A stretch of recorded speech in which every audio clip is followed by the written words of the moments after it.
We are going live.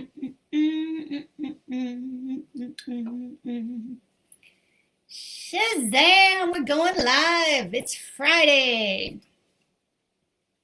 Hey, everybody. I'm Melissa Russell with Beloved Bust. I'm so glad you're here. You might be watching the replay, so I will let you know all the things. We're talking about radical rest today.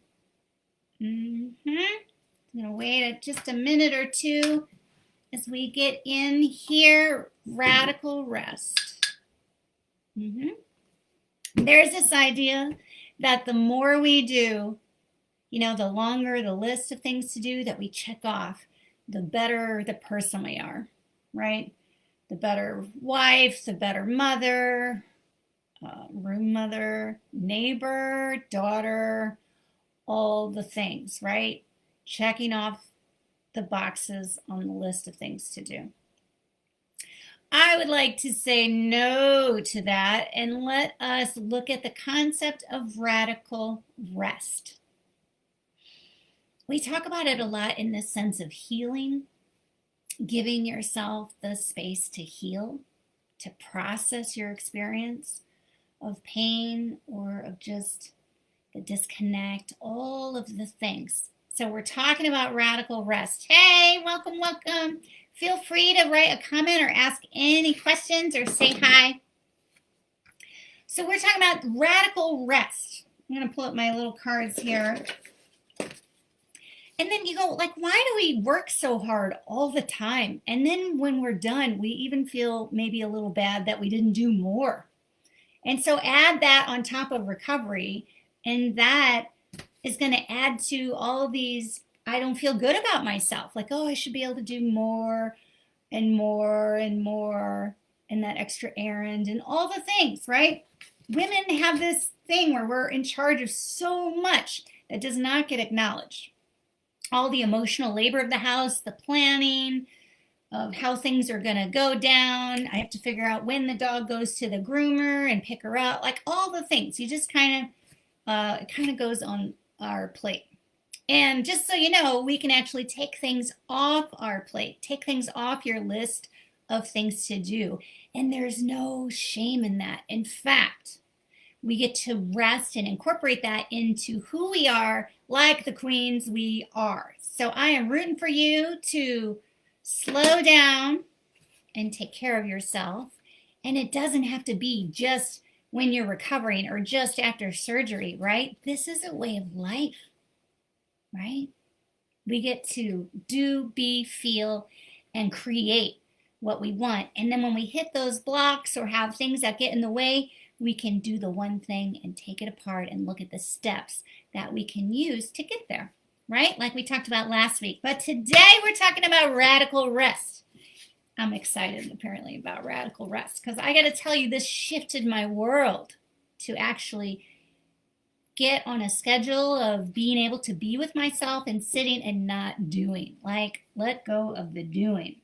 We got capitalism that is telling us all the things. You got patriarch telling you to do all the things without getting paid and just making things happen. There's the judgments of what our house should look like. It should be all clean and all these things. Like, we get support, right? Ask for help, all of that. But really, let's just break it down and look at how important rest is. And when I start calling it radical rest, it gives me a little more permission to do it, right? I am radically resting as I sit in front of the fireplace and not do a thing. I'm watching flames, right? We're going to talk about 3 specific types of rest. So we've got passive rest, active rest, and then we've got mindful rest. So first I'm going to talk about passive rest. Passive. Sometimes this part can be on the front end because you might not have rested for your entire life. You might be getting all the things done. And kudos to you. Like, that's how we're taught. It's really how things have kind of, it's just how the world goes round, right? That capitalistic kind of piece. We're taught, ingrained, all of those things. So it can be really tricky on the front end because you're going to have parts of you that show up and might tell you that you're being lazy. I don't need to hear that. Thank you, brain. This is fine. We can rest. It's okay to just sit and be. The other piece is when you come up, you might, I'm always worried like my mom will think of the house or that I should be doing more. And sometimes I feel like me and my husband, there's this little thing that shows up like my list is longer than yours. Or when I have created space in my schedule to do nothing, to rest and just have space, there'll be a little bit of like, what are you doing today? And I might feel not like I don't share that right away. Like, oh, I'm sitting in front of the fire and doing nothing. What are you doing today, baby? And he has this big list of things to do. So it's kind of a personal thing too, right? You've got what other people think about this part of you that's taking a rest, that is integrating radical rest in your life, in your week, in your day. Then you have how our cells feel about it, right? Your brain's going to kick up and tell you should be, doing the dishes or something, going out, doing something. I got space, I should probably work more, right? Our brain's going to not know what to do with the space if you haven't taken it. So passive rest. Sometimes that is on the front end because you have been going for so long, and that can even show up in your breast cancer recovery, all the appointments, and we just got to get through, right? We're in fight or flight. I got to tell you, I think the whole world is in fight or flight, just doing all the things on the list of things to do. So passive rest might look like just sitting and binging a Netflix, because you got to retrain your body just to let go. So the front end of rest might be like just like, whoo. Natalie Miller, this amazing woman, has a podcast. She talked about it like if you are a jet plane and you are flying, and the faster you're going, the longer the runway you need to take a landing, if that makes sense, right? And then it's a little bumpy as you land. And so you're going to just give yourself that runway, just like she talked about. And that is that passive rest. So passive rest could look like no thinking. You don't have to engage or think about it, right? You're going to get some takeout and you're going to watch some Netflix and have nothing to do. It doesn't have to be a documentary. You're not learning anything. You're just hanging out and doing nothing and engaging in something that you might enjoy without having to actively create or do something. So it could be a little bit of TV. I like to reread Harry Potter books, and I read them so much with my daughter over the years that they just feel light and easy, and I don't have to think, and I know the story and have read it. So it's quite easy. Again, not learning anything, just letting myself kind of be in this other world a little bit, right? Create that landing strip so you have some time to slow down. The first time I started sitting around a fire, my brain was like, oh, I should be doing dishes. I could fold laundry while I'm sitting here in front of the fire. Like, girl, it's okay to sit in front of the fire and do nothing. I had to really give myself permission. So notice that when that comes up, when you start combining all the activities, because women are really good at that. That's some of our specialty. Like we're multitasking and doing all the things, but you don't really want to multitask when you're in that radical rest mode, right? It is a little bit of that keeping up with, and getting that list and having that peace. So give yourself permission to however it looks for you, but also notice that multitasking, that can be sneaky. That can be some sneaky trying to get some stuff in there, right? So notice that passive rest might be a little tricky and you might feel a little antsy, and just watch it. And then you can just tell yourself, you know what? I'm going to give myself 30 minutes. And then after that, if I still want to do stuff, then I can. So you make a little negotiation with yourself, with your brain that's egging you on to do more things. And you just give yourself that half hour. And then you can decide there, do I still want to continue doing this, whatever. And then integrate some consistency. So if you only rest when you go on vacation once a year, that vacation is going to be like, right when you're getting ready to leave, you might just finally start to like slow down that jet plane feeling and finally be able to kind of slow things down, right? I had a client who had a condo in Puerto Rico, and so my husband and I, and then my daughter and her friend went, and they're in college, right? And so I was trying to do it right by scheduling the flights, and we were kind of flying from different areas. And so I was playing travel agent, doing all the things. And then I accidentally, because I was trying to use my miles, I'm trying to be smart and frugal and all the things that kind of go with making things happen, right? I'm using my miles. And so I don't really do that a lot. It's quite new for me. And so I was like, oh, you can only fly on this day to use the miles or this day. And so I'm coordinating. My husband and I are flying together. The girls are flying from separate area from college. And I'm using the miles. So by the time I send my husband the date and my friend, my client that has the condo on their Puerto Rico, the dates, like, here's the dates. If this is okay, we're coming in here and we're leaving here. And she texts me back and she said, that's 9 days. My husband texts back, 9 days, honey. Are you okay? And I was like, I can't really change it. I'd already coordinated everything. And so I was like, oops, we're going for 9 days to go to a condo in Puerto Rico on the beach. Very simple. We have our kitchen. We get to cook, whatever. 9 days. I was like, okay, let's go with it.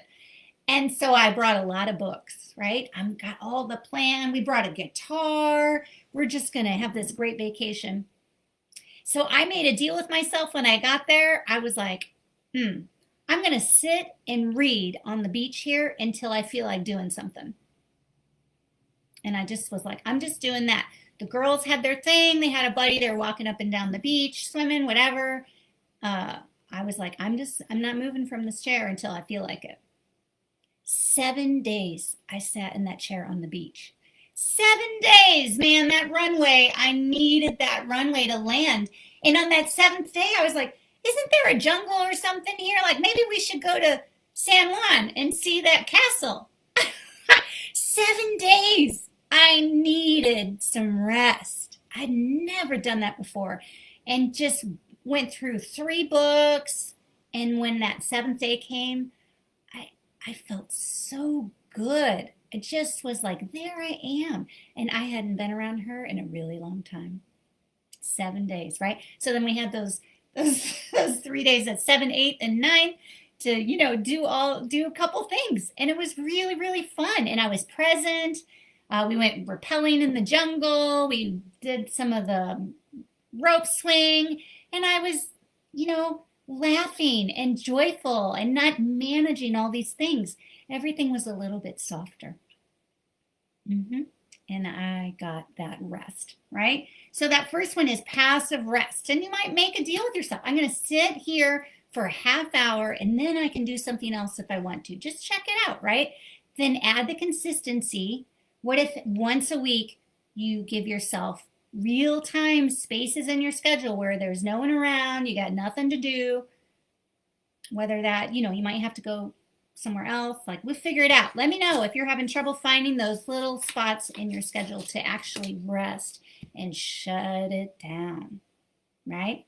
All right, so we got passive rest. Sometimes you might want that on the front end if you have not rested in a while. That might look like a nap. Take the naps. Take the naps. It might even be like, I'm going to lay here, and if I sleep, I sleep, and if I don't, I don't. I'm just laying here. I got my little white noise fan going, right? Life is good. You're recharging from maybe overwhelm from our experience, and again, give it longer than you think. The brain is really used to it, right? Imagine that jet plane like Natalie Miller talked about. As that jet plane is coming in fast, coming in hot, you're going to need a longer runway to kind of find that stopping point. So give yourself that runway of space. All right. Then we've got the next one is mindful rest. And that, of course, we look at like meditation. Headspace is an amazing app. You don't have to be some secret guru to get into meditation.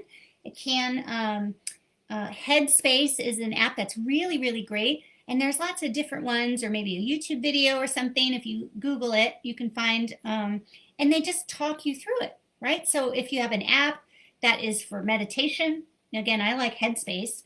And then there's this awesome British guy that is telling me how great everything is to shut your eyes and breathe, and then giving you space. And then they talk again. So it's not like you're just in the middle of, thinking I should be meditating. I don't even know what I'm meditating. I'm thinking and my brain is spinning and I'm doing all these things. I'm supposed to be meditating, right? You can get some help with that. So Headspace is a good one. Mindful rest might be finding a spot in the woods. So if you, as opposed to a strong, heavy duty hike or whatever, there's a really nice trail here in St. Louis that's close to the office, and you can park your car and it's kind of paved and the highway is right there, but there's so much of the woods that you kind of forget, and you can feel like you're in the middle of nowhere, and they have a bench. So I don't even have to hike the thing. If I'm not up for it, if I'm in fatigue mode or I don't have that stuff, I can sit on the bench and just plop and just hang out and listen to the woods, right? Listen to the leaves, listen to myself, my thoughts, and just breathe and notice, right? I kind of like going to the little creek and finding rocks. That would be some mindful rest, right? I'm moving around, I'm kind of doing some stuff, but I am just being with myself and slow. There's no agenda, right? We're getting out of agenda mode. Mindful rest might be, again, like sitting in front of the fire and just watching the flames. Breath work. If we look at breath work, it can even just be as easy as just some box breathing. Breathe in for 4, hold for 4, breathe out for 4, hold that exhale for 4, 5 or 6 counts, whatever works for you. It doesn't have to be, again, this 20 years type of breath work kind of thing. You can just bring your attention to your breath. And so as opposed to the list of things to do, the agenda, the shoulds, we often use that list and agenda and the shoulds to make ourselves feel bad and wrong. Notice that, right? And then we can just watch the flames or notice our breathing. It takes us out of that loop in our thought patterns, and we just notice our body.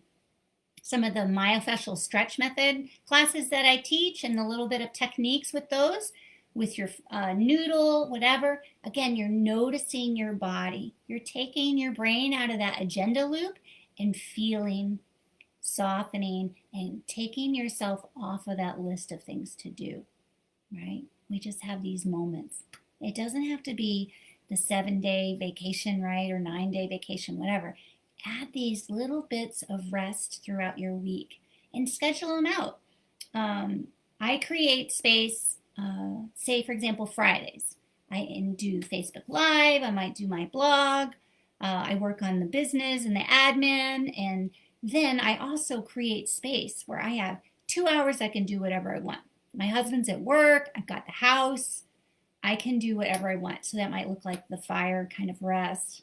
Or if I feel like taking a walk, I let myself kind of pick and choose, but it's consistent. So I have my body and my nervous system get to trust that I'm taking care of it. It knows that on Friday I take the late afternoon off and I have space. And that might look like Netflix or sitting in front of fire or taking that walk or finding a bench in the woods, right? So we have a little mindful rest. Again, that meditation app is Headspace, and they walk you right through it, right? Or there might be another one that you like. Just get there and where it's consistent. And it doesn't have to be 7 o'clock every day at this time, or give yourself windows. I feel like they're less copying the agenda and the list of things to do. Oh, at 7 I meditate, and then at 7:30 I do this, right? And then I have my coffee at 9, and then at 9:30 I'm in the car, and right? So if you have these bigger windows, then it doesn't feel so, although a schedule might work for you, right? Whatever works for you, but just notice if you're trying to sneak it into that busyness, right? All right, so we had passive rest and we have mindful rest, and I've got one more. Where to go? Active rest. And it's similar to the others, but just giving yourself permission. If you want to knit or craft, I'm going to mix some essential oils today for fun. And that would be kind of an active rest where, again, it's quite leisurely. I'm not creating it for a specific event or anything, right? I'm just going to do however I feel. I'm creating like a new essential oil kind of blend, and I love doing that. And so I'm going to give myself some time to do that. Might be reading, again, sitting from the fire while you're doing some knitting. And again, you're reminding your body that all is well. But we're undoing that busyness in our brain and able to create a witness, right? So then you'll notice if you take the time to have space and just to be and rest, radical rest, right? It's not really honored in this society. Oh, let's change that, right? If you add that to your world, your nervous system gets to trust that you're taking care of it. It's going to be able to do those spurts of busyness. I got this at work and I got this day is full, and your body's going to be cool with it because it knows that on Friday you got that nice little window that you've created in your schedule.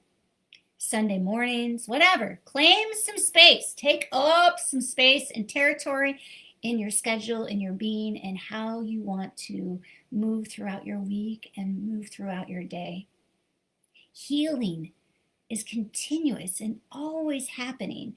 And in those spaces where you're taking rest, you are reminding your body on that primal level that you're safe. You start to tap into your heart's desire when the urgency softens. Then you can actually hear what it is that brings you joy. It might have changed from before having breast cancer, right? And that's okay. You might have been buff in the gym and now you're like, I wonder what it's like to do Pilates. All these things can evolve and grow. But when we have those spaces of rest where you're really just honoring yourself and being with yourself, not being pushed by times, agendas, or list of things to do, we start to get curious. What am I going to do in those 2 hours? I get to pick anything. I could do the essential oils. I could water my plants and really say hi and take care of them or rearrange them. I love my plants. You might put on a record or listen to some music. Radical rest. Notice the judgments that might come up, right? And then you're just like, it's okay, right? Lazy, who said that? Lazy sitting around, that is some made up hooey. So we don't have to insult the brain when it comes up with these ideas. Just notice we're going to relearn ways to live, be, and do. You get to create that, and you get to do that piece by creating space in your world, in your thoughts, and in your body. Radical rest. I'd love to hear about some of the ways that you like to rest, or maybe even ways of how you fit it in your schedule, how you find the time and claim it for yours. You don't take that phone call in that time of rest that you scheduled out, right? The one that might make you a little antsy, or you have to figure things out or whatever. It's okay to not answer the text, to not have the phone call, all the things. Make it yours. This really sacred space, sacred time that's for you. I always call it like me, myself, and I. And then you sometimes have to claim it. Like I have to remind my husband that I don't actually have a list of things to do, but that I'm not just randomly doing things. Like, please don't add things to my list because you think it's not full enough. This is my time and my space. They don't even realize they're doing that, right? Oh, Denise, I love your question. She is amazing. Denise asked, who was the person who made the airplane analogy?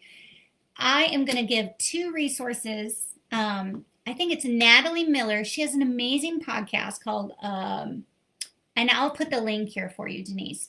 And as well as she just recently had a guest, Octavia, and she wrote a book, and I am all about it. I have not ordered it. It hasn't come in yet.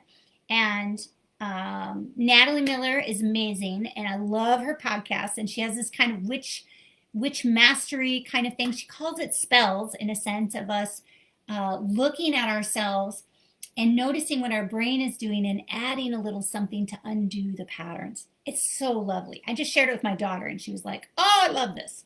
And then Octavia, I think her last, I had to look it up and I will post this in the comments here. They're two beautiful resources and these women are doing amazing things. So I will put their name and comments and the links to their beautiful work. Thanks for asking, Denise. That's a really great question. I really want to honor all the women that influence and support us, right? As we're learning about how to take care of ourselves and grow and step into, step into our heart, step into all.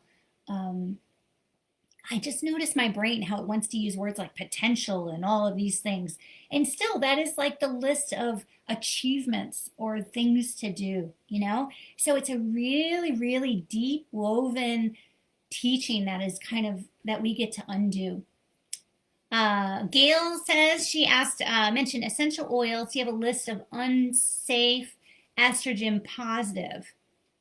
I think that's a great question too. I've heard different women. There's a resource. I have a really great woman that's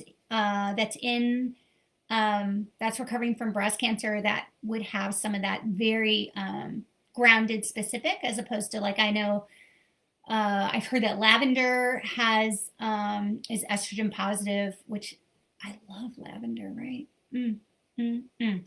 Gail, let's figure it out. I'm going to reach out to my friend too, and we'll put that in the link here and I'll tag you too. So if anybody has any other questions, if you're watching the replay, ask away. And then if I don't have the answer, I'm not the expert in that arena, we will find someone who is, right?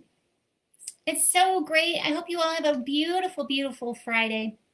Does anyone have any other questions? And again, how are you going to sneak in some rest? And maybe you already do. And then you just get to watch the thoughts around it, right? You're so welcome, Gail. And when you do add the rest and add the space of doing nothing, of being, right? Notice your brain. It might be egging you on to do something. My brain's always like, oh, we could be doing this at the same time. Oh, I could sit in front of the fire and fold laundry. It still puts me in that hurry, hurry, hurry, put this away, not enough, not enough. What if we get to sit somewhere and we're in that place where we really feel enough and all is well? And it takes practice, right? So integrating that, it doesn't have to be a big thing, but start to get consistent, adding more and more windows of space and time. And in that, right, you're listening. We're listening to our body, listening to our thoughts, and then we just kind of unload and let go. And sometimes that processing from our experience is happening underneath the surface. We don't have to figure everything out. Sometimes just the space allows the mind and the nervous system to process our experiences. It doesn't have to be active. It can be behind the scenes while you take that space. I'm so glad to be with you all. I hope you have a marvelous weekend. And reach out. And of course, if you're watching the replay, you can put replay in the comments so I know you're out there. And of course, with any questions. And then we're going to follow up with Denise and Gail's question.